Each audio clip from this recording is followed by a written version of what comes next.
ओम नमः शिवाय। हरे कृष्णा।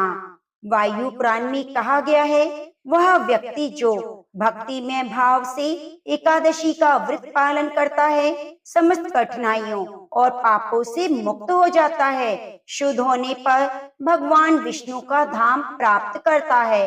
एकादशी तिथि का गुणगान हमारे प्रत्येक वैदिक शास्त्र में किया गया है। यह कोई साधारण व्रत कदापि नहीं है। इसका पालन मनुष्य को न सिर्फ भौतिक सुख समृद्धि प्रदान करता है, अपितु यह व्रत मनुष्य को सर्वोच्च आध्यात्मिक गति यानी परम भगवान श्री कृष्ण की शुद्ध भक्ति भी प्रदान करने में समर्थ है। प्रत्येक मास में 2 बार आने वाली सभी एकादशी तिथि समान रूप से पुण्य प्रदायिनी और मंगलमय है। आज की कथा में हम अश्विन मास के कृष्ण पक्ष में आने वाली इंदिरा एकादशी की कथा का रसपान करेंगे। यह पितृपक्ष में आती है, इसलिए अपने पितरों को सर्वोच्च मोक्ष और आध्यात्मिक गति प्रदान करने के लिए यह सर्वश्रेष्ठ अवसर है। इंदिरा एकादशी की पौराणिक कथा के अनुसार एक समय महाराज युधिष्ठिर ने भगवान श्री कृष्ण से पूछा, हे मधुसूदन, अश्विन मास के कृष्ण पक्ष में कौन सी एकादशी आती है और इसका महात्म्य क्या है? इसके उत्तर में भगवान श्री कृष्ण ने कहा, हे धर्मराज युधिष्ठिर, अश्विन मास के कृष्ण पक्ष में आने वाली एकादशी को इंदिरा एकादशी के नाम से जाना जाता है। इस व्रत का पालन करने वाले व्यक्ति के सभी पाप नष्ट हो जाते हैं, अपितु उसके पूर्वजों का यदि नरक लोक में पतन हुआ है तो उनका भी उद्धार हो जाता है। जो व्यक्ति इस कथा और महात्म्य का श्रवण करता है, उसी अश्वमेध यज्ञ के समान फल प्राप्त होता है। इस प्रकार इंदिरा एकादशी का महात्म्य सुनाते हुए भगवान श्री कृष्ण ने एक पौराणिक कथा सुनाई। सतयुग के समय में महिष्मतीपुरी नाम की नगरी में इंद्रसेन नाम के अत्यंत पराक्रमी, यशस्वी और पवित्र राजा राज्य करते थे। वे भगवान विष्णु के परम भक्त थे और उसने अपने शत्रुओं का संहार कर दिया था। भगवान विष्णु के नाम का सदैव उच्चारण करते हुए वह अपनी प्रजा का रक्षण और पालन करते, इसलिए उनका परिवार और राज्य हर प्रकार के धन धान्य पुत्र पौत्र से संपन्न था। वे अधिक समय भगवत भक्ति को समर्पित करते। एक दिन राजा इंद्रसेन अपनी प्रजा के मध्य बैठे हुए थे। उसी समय उन्होंने भगवान श्री हरि के परम भक्त श्री नारद मुनि को आकाश मार्ग से नीचे उतरते हुए देखा। राजा ने अत्यंत विनम्रता पूर्वक दोनों हाथ जोड़कर मधुर वाणी से उन्हें अपने महल में आमंत्रित किया। उसके बाद राजा ने नारद मुनि को उचित आसन प्रदान किया, उनके चरण पखारे और उनका योग्य सत्कार किया। राजा के आतिथ्य से प्रसन्न होते हुए नारद मुनि ने राजा इंद्रसेन से अपने तथा राज्य के कुशल समाचार पूछे। राजा ने उत्तर देते हुए कहा, हे मुनिवर, आपकी परम कृपा से मेरे राज्य के सभी अंग कुशल हैं। मैं अपनी प्रजा का अपनी संतान की तरह पालन करता हूँ और अपना अधिकतर समय भगवान विष्णु की भक्ति में समर्पित करता हूँ। हे ऋषि श्रेष्ठ, कृपया आपके यहाँ आगमन का हेतु बताएं। नारद मुनि ने कहा, हे राजन, जब मैं ब्रह्मलोक से यमलोक में पहुंचा तो मैंने आपके पिता को यमराज की सभा में देखा।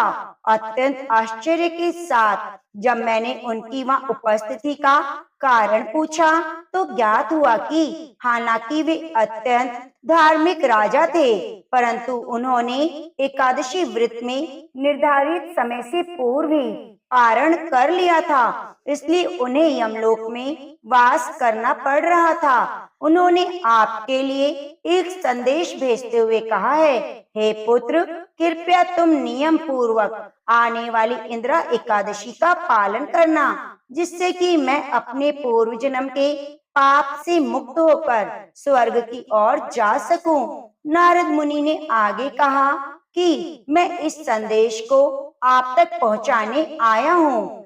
एकादशी के दिन पुत्र के कर्तव्य का पालन करते हुए आपको आने वाली इंदिरा एकादशी का श्रद्धा और नियम पूर्वक पालन करना चाहिए, और जिसके प्रभाव से पुण्यशाली बनने पर आपके पिता स्वर्ग की ओर प्रस्थान कर पाएंगे।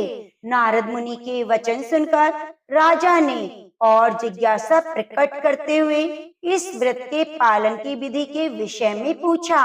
नारद मुनि ने कहा, दशमी के दिन श्रद्धा पूर्वक भगवान की सेवा करें, अपने पूर्वजों को यज्ञ आहुति अर्पित करें, एक बार से अधिक भोजन ना लें, भूमि पर शयन करें, एकादशी के दिन प्रातः ब्रह्म मुहूर्त में उठ जाएं, भगवान के सामने एकादशी व्रत का संकल्प ले, अपहारण में भगवान की विग्रह श्री शालिग्राम की पूजा अर्चना करें, भगवान को भोग अर्पण करें, उसके बाद उसे अपने पूर्वजों को अर्पित करें, उस भोग को गाय को खिलाएं, संपूर्ण रात्रि के दौरान भगवान केशव की उपासना और कीर्तन करें। दूसरे दिन द्वादशी पर भक्ति भाव से भगवान श्री हरि की उपासना करें, ब्राह्मणों को और संबंधियों को उत्तम भोजन करवाएं और पारण के समय में स्वयं भी भोजन ग्रहण करें।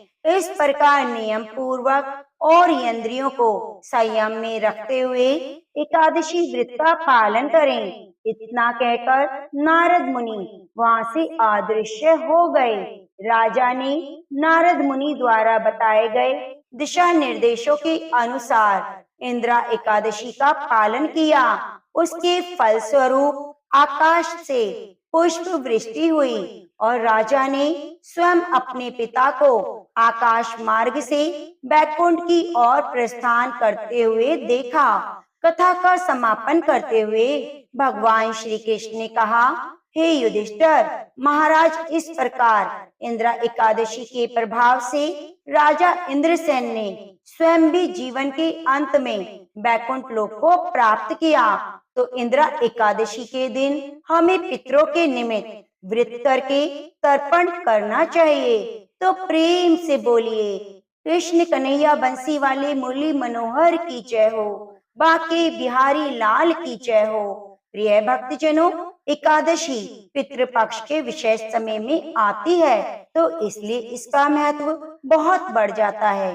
पितृपक्ष एक ऐसा समय है जब हम अपने पूर्वजों के प्रति अपने कर्तव्य को निभाते हैं, उन्हें पिंडदान देकर उनकी श्राद्ध क्रिया करके 15 दिनों में जब भी आपके पूर्वजों की तिथि आती है उस दिन उनका श्राद्ध कर्म किया जाना चाहिए। लेकिन पितृपक्ष में एक बात का विशेष ध्यान रखें। ब्रह्म वैवर्त पुराण में कहा गया है कि यदि किसी व्यक्ति के पूर्वज की मृत्यु एकादशी के दिन हुई है तब भी उसे एकादशी के दिन श्राद्ध नहीं करना चाहिए, क्योंकि एकादशी के दिन पितृ भी अनियुक्त भोजन स्वीकार नहीं करते। इसलिए जिनके पितरों ने एकादशी के दिन शरीर त्याग दिया है उन्हें अपने पूर्वजों का श्राद्ध क्रिया द्वादशी के दिन करनी चाहिए। और प्रश्न आता है कि एकादशी के दिन क्या किया जाए? तो एकादशी के दिन आप उनके लिए अधिक से अधिक हरे कृष्णा हरे रामा महामंत्र का जप करें। आप स्वयं एकादशी का पालन करके उसके फल को उन्हें अर्पित करें। और जैसे कि आपने इस व्रत कथा में सुना, राजा द्वारा एकादशी का फल प्राप्त होने से उनके पूर्वजों को उच्च आध्यात्मिक गति प्राप्त हो गई, उसी प्रकार आपके द्वारा इसका पालन करने से आपके पितरों को मुक्ति मिल सकती है। इसलिए प्रयास करें कि एकादशी के दिन उपवास करें और अधिक से अधिक कृष्ण महामंत्र का जप करें, वैदिक ग्रंथों का श्रवण करें, भागवत गीता के 7वें अध्याय का श्रवण करें, जो आज मैं आपको श्रवण कराने जा रही हूँ। अगले दिन पारण के समय पर आप उनके नाम पर दान दक्षिणा दें, अन्न प्रसाद दान कर सकते हैं और श्राद्ध क्रिया भी द्वादशी के दिन करें। तो इस प्रकार अश्विन मास के कृष्ण पक्ष में आने वाली इंद्रा एकादशी उसके व्रत कराने वाले मनुष्य को और पितरों को भी सर्वोच्च आध्यात्मिक गति प्रदान करती है। तो प्रेम से बोलिए ओम नमो भगवते वासुदेवाय। प्रिय भक्तजनों, अब रसपान करते हैं भगवत गीता के 7वें अध्याय का महात्म्य और सार, क्योंकि इसको श्रवण करने से ही पितृ ऋण से मुक्ति मिलती है और पितरों को तृप्ति होती है। भगवान शिव कहते हैं, पार्वती जी, अब मैं 7वें अध्याय का महात्म्य बतलाता हूँ, जिसे सुनकर कानों में अमृत राशि भर जाती है। पाटलिपुत्र नामक एक नगर है, जिसका गोपुर द्वार बहुत ही ऊंचा है। उस नगर में शंकुकर्ण नामक एक ब्राह्मण रहता था। उसने वैश्य वृत्ति का आश्रय लेकर बहुत धन कमाया, किंतु ना तो कभी पितरों का तर्पण किया और न देवताओं का पूजन ही किया। वे धन उपार्जन में तत्पर होकर राजाओं को ही भोज दिया करता था। एक समय की बात है, उस ब्राह्मण ने अपना चौथा विवाह करने के लिए पुत्रों और बंधुओं के साथ यात्रा की। मार्ग में आधी रात के समय जब वह सो रहा था, एक सर्प ने कहीं से आकर उसकी बाह में काट लिया।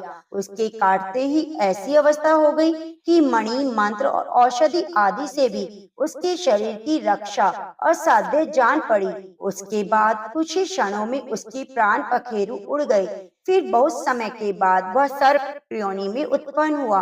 उसका चित्त धन की वासना में बंधा था। उसने पूर्व वृतांत को स्मरण करके सोचा, मैंने जो घर के बाहर करोड़ों की संख्या में अपना धन गाड़ के रखा हुआ है, उससे इन पुत्रों को वंचित करके स्वयं ही उसकी रक्षा करूंगा। एक दिन सांप की योनि से पीड़ित होकर पिता ने स्वप्न में अपने पुत्रों के समक्ष आकर अपना मनोभाव बताया। तब उसके निरंकुश पुत्रों ने सवेरे उठकर बड़े विस्मय के साथ एक दूसरे से स्वप्न की बातें कही। उनमें से मंझला पुत्र कुदाल हाथ में लिए घर से निकला और जहां उसके पिता सर्प योनि धारण करके रहते थे, उस स्थान पर गया। यद्यपि उसे धन के स्थान का ठीक ठीक पता नहीं था, तो भी उसने चिन्हों से उस ठीक निश्चय कर लिया और लोभ बुद्धि से वहां पहुंचकर बांबी को खोदना आरंभ किया। तब उस बांबी से बड़ा भयानक सांप प्रकट हुआ और बोला, ओ मूढ़, तू कौन है? किस लिए आया है? क्यों बिल खोद रहा है? अथवा किसने तुझे भेजा है? ये सारी बातें मेरे सामने बता। पुत्र बोला, मैं आपका पुत्र हूँ, मेरा नाम शिव है। मैं रात्रि में देखे हुए सपने से विस्मित होकर यह स्वर्ण लेने कौतूहल से आया हूँ। पुत्र की वाणी सुनकर वे सांप हंसता हुआ उच्च स्वर से इस प्रकार स्पष्ट वचन बोला, यदि तू मेरा पुत्र है तो मुझे शीघ्र ही बंधन से मुक्त कर। मैं पूर्व जन्म के गाड़े हुए धन के लिए ही सर्प योनि में उत्पन्न हुआ हूँ। पुत्र ने पूछा, पिताजी, आपकी मुक्ति कैसे होगी? इसका उपाय मुझे बताइए, क्योंकि मैं रात में सब लोगों को छोड़कर आपके पास आया हूँ। पिता ने कहा, बेटा, गीता की अमृत में 7वें अध्याय को छोड़कर मुझे मुक्त करने में तीर्थ, दान, तप और यज्ञ भी सर्वथा समर्थ नहीं है। केवल गीता का 7वां अध्याय ही प्राणियों की जरा, मृत्यु आदि दुख को दूर करने वाला है। हे पुत्र, मेरे श्राद्ध के दिन 7वें अध्याय का पाठ करने वाले ब्राह्मण को श्रद्धा पूर्वक भोजन कराओ। इससे निसंदेह मुझे मुक्ति हो जाएगी। हे वत्स, अपनी शक्ति के अनुसार पूर्ण श्रद्धा के साथ वेद विद्या में प्रवीण अन्य ब्राह्मणों को भी भोजन कराना। सर्प योनि में पड़े हुए पिता के ये वचन सुनकर सभी पुत्रों ने उसकी आज्ञा के अनुसार और उससे भी अधिक किया। तब शंकुकर्ण ने अपने सर्प शरीर को त्याग कर दिव्य देह धारण की और सारा धन पुत्रों के अधीन कर दिया। पिता ने करोड़ों की संख्या में जो धन बांट कर दिया था, उससे वे सदाचारी पुत्र बहुत प्रसन्न हुए। उनकी बुद्धि धर्म में लगी हुई थी, इसलिए उन्होंने बावली, कुआं, पोखरा, यज्ञ और देव मंदिर के लिए उस धन का उपयोग किया और अंशशाला भी बनवाई। उसके बाद 7वें अध्याय का जप करते हुए उन्होंने मोक्ष प्राप्त किया। हे पार्वती, यह तुम्हें 7वें अध्याय का महात्म्य बताया गया, जिसके श्रवण मात्र से सब पातकों से मुक्ति मिल जाती है। तो प्रेम से बोलिए कृष्ण भगवान की जय हो। प्रिय भक्तजनों, अब आइए 7वें अध्याय का रसपान करते हैं। उसके उपरांत श्री कृष्ण भगवान बोले, हे पार्थ, तू मेरे अनन्य प्रेम से आसक्त हुआ मन वाला और अनन्य भाव से मेरे परायण होकर योग में लगा हुआ मुझको संपूर्ण विभूति, बल, ऐश्वर्य आदि गुणों से युक्त सबका आत्मरूप जिस प्रकार संशय रहित जानेगा, उसको सुन। मैं तेरे लिए इस रहस्य सहित तत्व ज्ञान को संपूर्णता से कहूंगा कि जिसको संसार में फिर और कुछ भी जानने योग्य शेष नहीं रहता है। हजारों मनुष्यों में कोई ही मनुष्य मेरी प्राप्ति के लिए यत्न करता है और उन यत्न करने वाले योगियों में भी कोई ही पुरुष मेरे परायण हुआ मेरे से तत्व जानता है, अर्थात मर्म से जानता है। हे अर्जुन, पृथ्वी, जल, अग्नि, वायु और आकाश, मन, बुद्धि, अहंकार भी ऐसे ये 8 प्रकार से विभक्त हुई मेरी प्रकृति है। ये 8 प्रकार के भेदों वाली तो अपरा है, अर्थात मेरी जड़ प्रकृति है। और हे माँ बाहो, इससे दूसरी को मेरी जीव रूपा परा अर्थात चेतन प्रकृति जान कि जिससे ये संपूर्ण जगत धारण किया जाता है।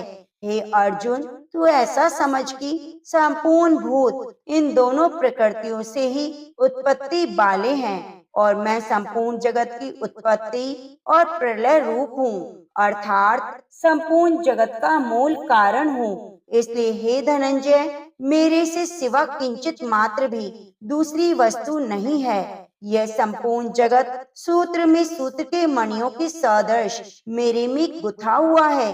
हे अर्जुन, जल में मैं रस हूँ और चंद्रमा और सूर्य में प्रकाश हूँ। संपूर्ण वेदों में ओंकार हूँ और आकाश में शब्द और पुरुषों में पुरुषत्व हूँ। पृथ्वियों में पवित्र गंध, अग्नि में तेज हूँ। संपूर्ण भूतों में उनका जीवन हूँ जिससे वे जीते हैं। वह मैं तपस्वी हूँ और तपस्वियों में तप हूँ। हे अर्जुन, तू संपूर्ण भूतों का सनातन कारण मेरे को ही जान। मैं बुद्धिमानों की बुद्धि और तेजस्वियों का तेज हूँ। हे भरत श्रेष्ठ, मैं बलवानों की आसक्ति और कामनाओं से रहित बल और सामर्थ्य हूँ। सब भूतों में धर्म के अनुकूल अर्थात शास्त्र के अनुकूल काम हूँ और जो भी सत्व गुण से उत्पन्न होने वाले भाव हैं और जो रजोगुण से तथा तमोगुण से होने वाले भाव हैं, उन सबको तू मेरे से ही होने वाला जान। ऐसा जान, परंतु वास्तव में उनमें मैं और मेरे में वे नहीं हैं। गुणों के कार्य रूप सात्विक, राजस और तामस, इन तीनों प्रकारों के भावों से अर्थात राग द्वेष विकारों से संपूर्ण विषयों से यह सब संसार मोहित हो रहा है। इसलिए इन तीनों गुणों से परे मुझ अविनाशी को तत्व से नहीं जानता, क्योंकि यह अलौकिक अर्थात अति अद्भुत त्रिगुणमयी मेरी योग माया बड़ी दुस्तर है। परंतु जो पुरुष मेरे को ही निरंतर भजते हैं, वे इस माया को उल्लंघन कर जाते हैं, अर्थात संसार से तर जाते हैं। ऐसा सुगम उपाय होने पर भी माया द्वारा हरे हुए ज्ञान वाले और आसुरी स्वभाव को धारण किए हुए मनुष्यों में नीच और दूषित कर्म करने वाले मूढ़ लोग तो मेरे को नहीं भजते हैं। हे भरतवंशियों में श्रेष्ठ अर्जुन, उत्तम कर्म वाले अर्थार्थी, आर्त, जिज्ञासु और ज्ञानी अर्थात निष्कामी, ऐसे 4 प्रकार के भक्तजन मेरे को भजते हैं। उनमें भी नित्य मेरे में एक ही भाव से स्थित हुआ अनन्य प्रेम भक्ति वाला ज्ञानी भक्त अति उत्तम है, क्योंकि मेरे को तत्व से जानने वाले ज्ञानी को मैं अत्यंत प्रिय हूँ और वह ज्ञानी मेरे को अत्यंत ही प्रिय है। यद्यपि ये सभी उदार हैं, अर्थात श्रद्धा सहित मेरे भजन के लिए समय लगाने वाले होने से उत्तम है। ज्ञानी तो साक्षात मेरा स्वरूप ही है, ऐसा मेरा मत है, क्योंकि वह स्थिर बुद्धि ज्ञानी भक्त अति उत्तम गति स्वरूप मेरे में ही अच्छी प्रकार स्थित है। जो बहुत जन्मों के अंत के जन्म में तत्व ज्ञान को प्राप्त हुआ। ज्ञानी सब कुछ वासुदेव ही है, अर्थात वासुदेव के सिवा अन्य कुछ है ही नहीं। इस प्रकार मेरे को भजता है वह महात्मा अति दुर्लभ है। हे अर्जुन, जो विषय आसक्त पुरुष है वे तो अपने स्वभाव से प्रेरे हुए, अर्थात उन भोगों की कामना द्वारा ज्ञान से भ्रष्ट हुए।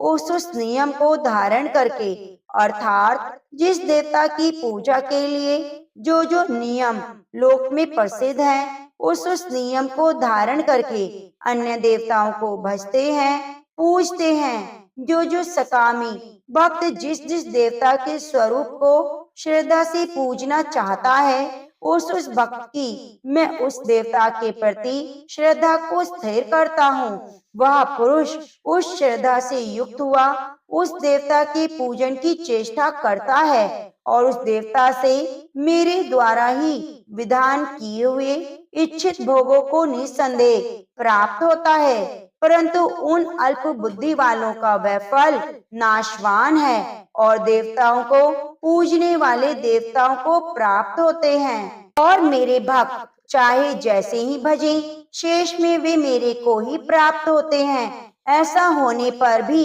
सब मनुष्य मेरा भजन नहीं करते।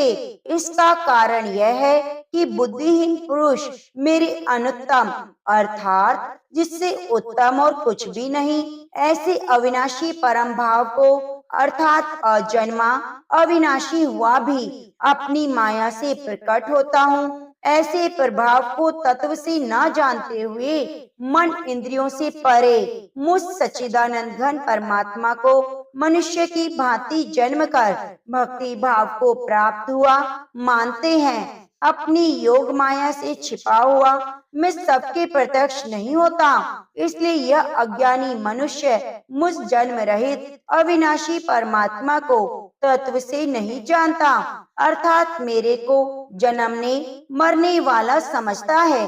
हे अर्जुन, पूर्व में व्यतीत हुए और वर्तमान में स्थित और आगे होने वाले सब भूतों को मैं जानता हूँ, परंतु मेरे को कोई भी श्रद्धा भक्ति रहित पुरुष नहीं जानता। क्योंकि हे भरतवंशी अर्जुन, संसार में इच्छा और द्वेष से उत्पन्न हुए सुख दुख द्वंद रूप मोह से संपूर्ण प्राणी अज्ञानता से प्राप्त हो रहे हैं, परंतु निष्काम भाव से श्रेष्ठ कर्मों का आचरण करने वाले जिन पुरुषों का पाप नष्ट हो गया है, वे राग द्वेष द्वंद रूप मोह से मुक्त हुए और दृढ़ निश्चय वाले पुरुष मेरे को सब प्रकार से भजते हैं। जो मेरे शरण होकर जरा और मरण से छूटने के लिए यत्न करते हैं, वे पुरुष उस भ्रम को तथा संपूर्ण अध्यात्म को, संपूर्ण कर्म को जानते हैं। जो पुरुष अधिभूत और अधिदेव के सहित, अधियज्ञ के सहित सबका आत्म रूप मेरे को जानते हैं, अर्थात जिसे भाप बादल धूम पानी और बर्फ ये सभी जल रूप है, वैसे ही अधिभूत अधिदेव अधियज्ञ आदि सब कुछ वासुदेव स्वरूप है। जो ऐसा जानते हैं वे युक्त चित्त वाले पुरुष अंत काल में मुझको ही जानते हैं, अर्थात प्राप्त होते हैं। इति श्रीमद् भागवत गीता रूपी उपनिषद एवं ब्रह्म विद्या योग शास्त्र विषयक श्री कृष्ण और अर्जुन के संवाद में ज्ञान विज्ञान योग नामक 7वां अध्याय संपूर्ण हुआ। तो बोलो प्रेम से श्री कृष्ण भगवान की जय हो। प्रिय भक्तजनों, गीता के 7वें अध्याय का महात्म्य और सार का नित्य प्रति श्रवण करने से हमें पितृ ऋण से मुक्ति मिलती है। तो आप भक्तजनों इस अध्याय को नित्य नियम से जरूर श्रवण कीजिए। धन्यवाद।